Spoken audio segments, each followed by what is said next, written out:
You did last summer. 2025 is the brand new movie that just hit theaters. It is the legacy sequel to 1997's I Know You Did Last Summer, and as well as 1998's I Still Know What You Did Last Summer. This film takes place in the present day, back in the same location of the original film. We have a new group of college or quasi young adults. We have Ava, who's who's the lead character of the film, played by Chase Sue Wonders. Her best friend Danica, who's played by Madeline Klein. You have Milo, played by Jonah Howard King. Teddy, played by Tyreek Withers, and Stevie, who's played by Sarah Pigeon. In this film, they get into a accident that leads to someone dying, but they lie to each other and tell each other that no one needs to speak of this ever again. But a year later, they get cryptic messages and attacks as this person who's attacking them knows what happened the summer before. Also back from the original films is Ray Bronson, played by Freddie Prinze Jr., and Julie James is played by Jennifer Love Hewitt. The film is an hour and 50 minutes long and is rated R. Welcome back, everyone, to a brand new review here at Max Talks Movies. My name is Max Dinenberg. We're talking I Know What You Did Last Summer. So if you're new to the channel, guys, please hit that subscribe button and ring that bell if you're new to the channel. I do movie, TV show reviews, box office breakdown shows, out-of-theater reactions, and movie franchise rankings. So if you're new, please subscribe, ring that bell, comment down below. Where does this movie stand for you in the franchise? Do you want another entry into the franchise, or this should be it? If you want to talk spoilers, leave a spoiler tag on your comment, and I'll gladly respond to every single comment. Did you like it? Did you not like it? Let me know. And also, guys, please hit that thumbs up button. So I am a pseudo fan of this franchise. I've seen all of the films at least two times, and I even watched when it came out a couple years ago the I Know What You Did Last Summer TV show, which I think was on Amazon. I'll leave a link for that towards at the end of this video. This is not one of the slasher franchises that I think of when people talk about slashers. It has its fans. Again, I was born 5 years after the first film came out, so it's not a movie that when I was 13 or 12 went to go see in the theater and have that childhood nostalgia. I really saw these movies for the first time back when I went to watch the show version of I Know He Did Last Summer. So years ago, I watched these films for the first time. Then I rewatched them again to get ready for this film. So I was excited for this movie, but I wasn't, again, this is not a franchise that I love.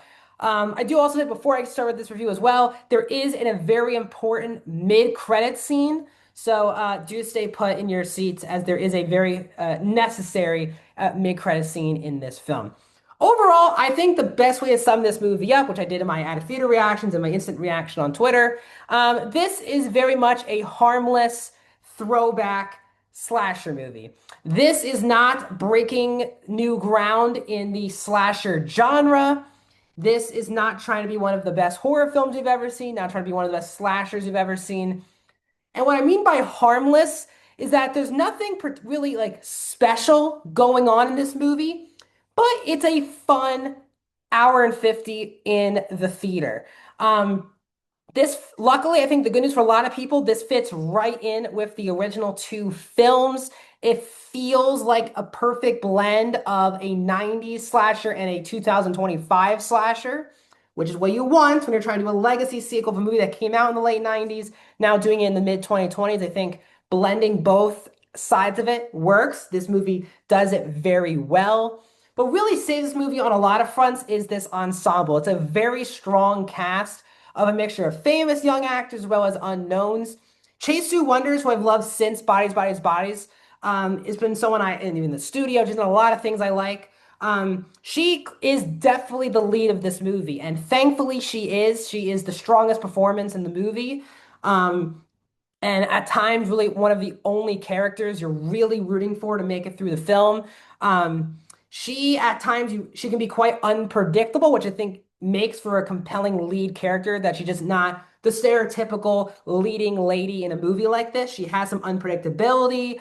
Madeline Klein, I think, does a very solid job in this movie. She's playing the most obnoxious character in the movie, and people are just going to assume that's Madeline Klein. The performance, I think, was good, and she has very good chemistry with Chase Sue Wonders. The other standout for me was Tyreek Withers, who plays Teddy. Someone who you assume what he is as a character in the first scene you see him win. But that character gets a lot more to do, an evolution of that character as the film goes on. And he's also very good.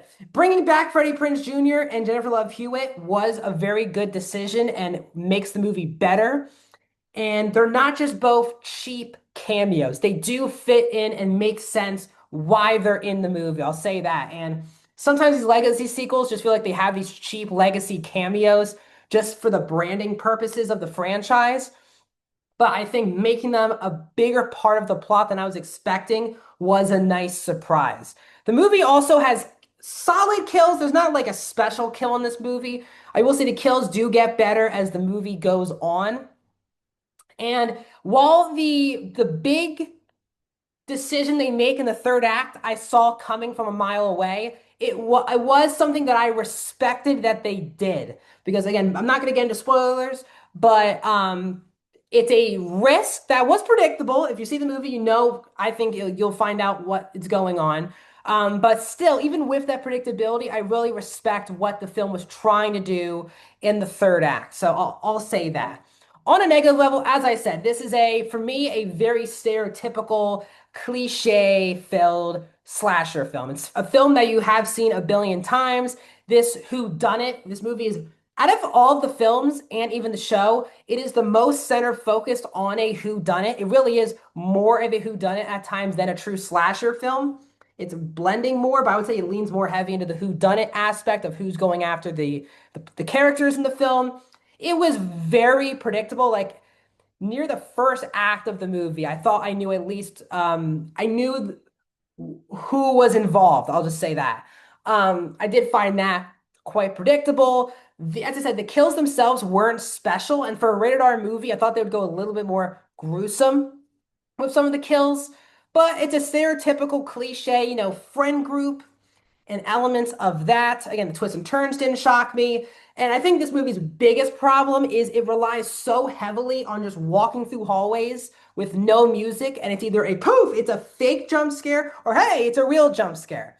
And it felt like they did the same version of the same scene over and over again in this movie, where out of nowhere the music stops and someone looks behind them. Someone's behind them. Is it the killer or is it a friend? They do that like 5 to 7 times during the movie. And I do feel like in horror films these days, it is the worst, my least favorite aspect of horror films where they don't really know how to make scares. So instead, they just kind of do like the same recycled uses of fake or actual jump scares. And I think this really holds the movie back from me for being a really good movie. So overall, I think this is a fine movie. I think it's a good return to the franchise. It definitely gets me excited if they want to continue going.